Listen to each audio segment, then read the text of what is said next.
Rekao bih da vas i ovdje čeka složen i obiman posao. Saradnja sa Milanom je stica jedna iz trećih okolnosti, jer on je se nama obratio baš u trenutku kada smo mi pripremali tu drugu fazu projekta i u pravom trenutku smo mogli mu izađemo u susret.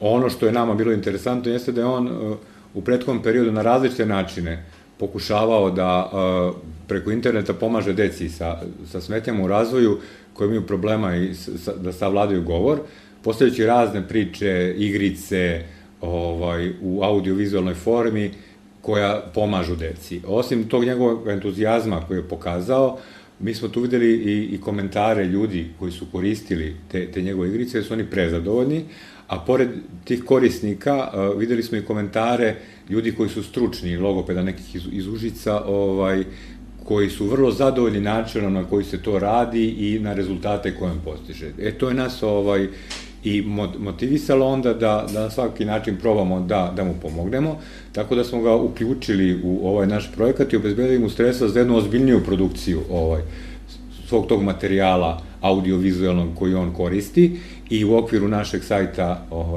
gasi.rs kroz Ucimo reci postavili smo sav taj materijal koji on radi iz meseca u mesec, redovno dopunjava i razvija. On je jedan kreativan čovek, pun ideja, sticam okolnosti, je elektroinženjer, pa je sve to spojio u jedan nastoje taj, uslovno rečeno, proizvod koji pomaže deci. Vidim da su i sada reakcije roditelja, dece koji imaju takva vrsta pomoći vrlo pozitivne, što nam je veoma drago.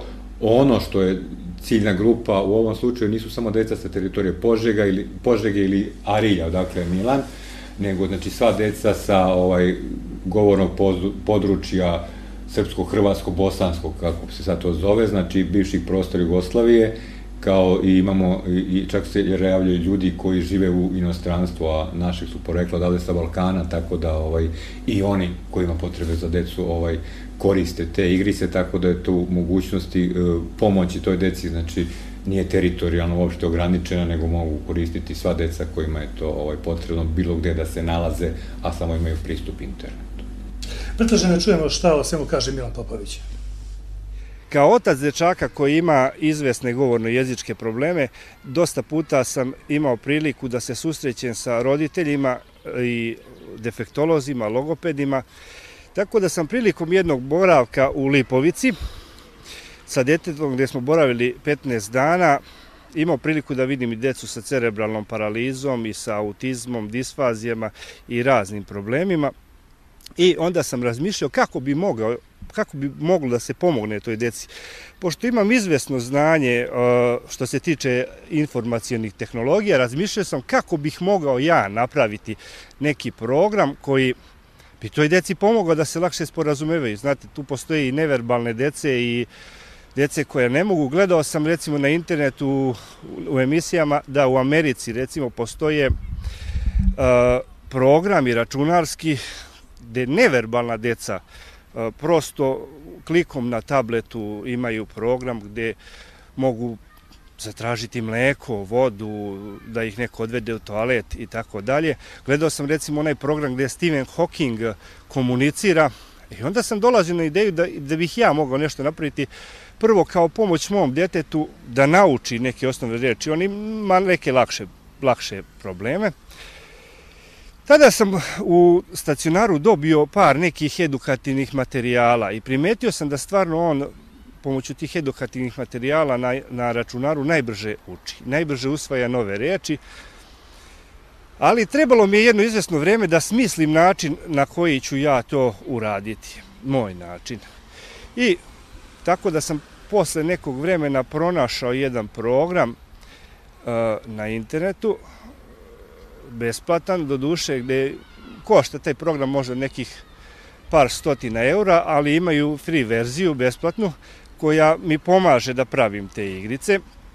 I onda sam ja krenuo da pravim razne te edukativne, nazvaću ih igrice, ali to su više edukativni videomaterijali, prvo za moje dete. I recimo napravio sam edukativni materijal pomoću kojih je on naučio životinje, naučio je hranu, naučio je slova, brojeve i tako redom, znači nameštaj, odeća, obuća, sve.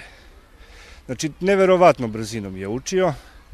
Onda sam ja to krenuo da delim preko društvenih mreža. Društvene mreže, na Facebooku postoje grupe, recimo, roditelja sa govorno-jezičkim problemima koji okupljaju roditelje iz Srbije, Crne Gore, cele bivše Jugoslavije. Tu nema granica, znate, tu ljudi sarađuju, to su ljudi koji imaju slične probleme, pomažu jedni drugima, niko ne pita za nacionalnost.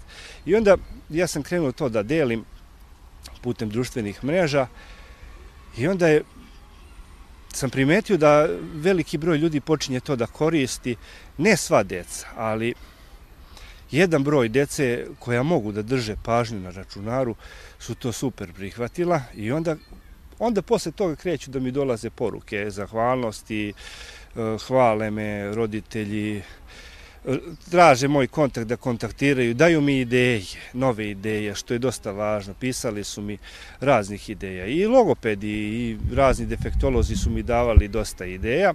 A posle nekog vremena rešim da napravim jedan web sajt, ali znate kako, finansijski problemi su veliki kad čovjek ima velike izdatke što se tiče terapija i svega. I onda sam to napravio na jednom hrvatskom hostingu, besplatnom. Napravio sam koji je ograničen, znate. Napravio sam taj web sajt i posle sam objavljivao adresu tog web sajta u tim grupama i vidim da je počeo da raste broj. Znači, bilo je dana kada je bilo po 700 poseta, znate. I razmišljao sam kako bi mogao, recimo, taj sajt da se finansira, jer potreban je izvesni sa novac. Ja novca baš za to nikad nije dovoljno, znate. I onda sam, prvo razmišljanje je bilo da napravim video igrice, ove CD, koji bi se prodavao za neku simboličnu sumu. Međutim, od te ideje sam odustao, zato što nema smisla roditeljima koji imaju problem naplaćivati nešto. Onda sam to slao besplatno, a onda su mi dali ideju da se javim par drugara koji su programeri, jedan od njih mi je rekao da nađem neku nevladinu organizaciju i da kontaktiram da li oni mogu meni da pomognu, da ja to napravim stvarno profesionalno, da se to odradi, da to bude, ajde da kažem, maksimalno koliko može da se uradi. I onda sam se ja javio na susreću ljudima iz Force koji su shvatili značaj svega toga, prepoznali su da je to stvar u koju treba, znači, uložiti, stvar koja ima perspektivu i koja će stvarno da pomaže ljudima. Napravio sam sajt gde se nalaze edukativni materijali. Pored edukativnih materijala, znači, imamo te video materijale, nalaze se linkovi ka važnim institucijama u ovoj zemlji gde se roditelji mogu obratiti tim institucijama. Tu ima 30-ak tih institucija. Onda postoji dosta povoljnih, vidim, roditeljskih komentara već na sajtu, već sada, gde oni se zahvaljuju da to pomaže njihovoj deci. To možete i vidjeti ulaskom, znači, na sam portal. Najlakše ga naći, znači, u Google dovoljno da ukucate razvojne igrice i onda će se on pojaviti među prvih 3-4. Znači, među prva 3-4 rezultata.